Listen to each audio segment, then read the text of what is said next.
in this problem now we have a question.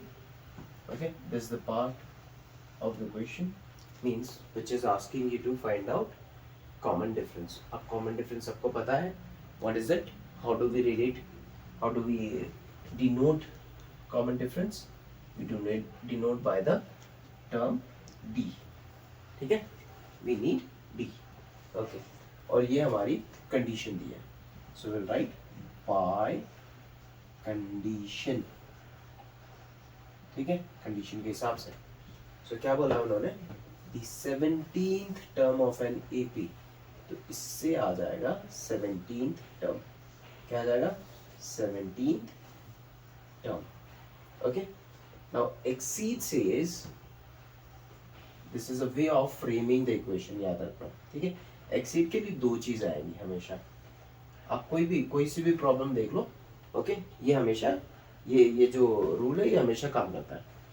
Exceed के लिए आप लगा दो यहाँ पे प्लस और इक्वल्स टू. ठीक है, पहले लगाना इक्वल्स टू फिर लगाना है प्लस. ये याद रखना. एक्सीड के लिए क्या लगाना है? प्लस और इक्वल्स टू. ये समझ आएगा? पहले हमेशा आएगा इक्वल्स टू फिर आएगा प्लस. एक्सीड का मतलब ये होता है कि वो बढ़ गया. ठीक है, किससे बढ़ गया? जो पहले जो चीज दी है उससे ज्यादा बढ़ गया. मतलब यहाँ पे इक्वेशन की बात हो रही है. Is it okay? So from here exceed means you will be writing two operators of maths, that is equals to and plus. ठीक है, it will be followed by the first thing given after exceeds, that is 10th term. It's 10th term. तो यहाँ पे आ जाएगा 10th term. ये ठीक है. Now उसके बाद क्या बोला है? by 7. So by 7 आएगा प्लस के बाद. Now this is the way you will get the equation. ठीक है, and this is what they are asking you to find out. I hope till here things are clear. Okay. Now tell me 17th term के लिए क्या लिखेंगे? तो 17th term क्या लिखेंगे? Will be a plus 16 d. Very good. 10th term के लिए क्या लिखेंगे? a plus 9d. ठीक है, ओके. प्लस के लिए आ जाएगा प्लस, 7 के लिए आ जाएगा 7. ओके. नाउ सी, दोनों तरफ प्लस, दोनों तरफ a, दोनों तरफ a यहाँ पे भी है, a यहाँ पे भी है, और दोनों की साइन पॉजिटिव है. So both will get cancelled.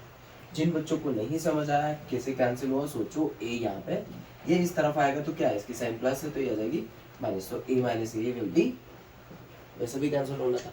ये समझ आ गया? So that's why don't waste your time और बेसिकली इसको बस कैंसिल कर देना आप लोग. ठीक है, ये समझ आ गया? समझ आया कैसे कैंसिल हो? ओके. नाउ 16d ये इधर आ जाएगा minus 9d because this is being plus. It comes to the other side of the equation, it will be minus 9 and sine 7 will remain same. Okay, now tell me what are you getting here? 7. 7. Yes, 7d is equals to 7. Ultimately you're getting the value of d, that will be 7 by 7.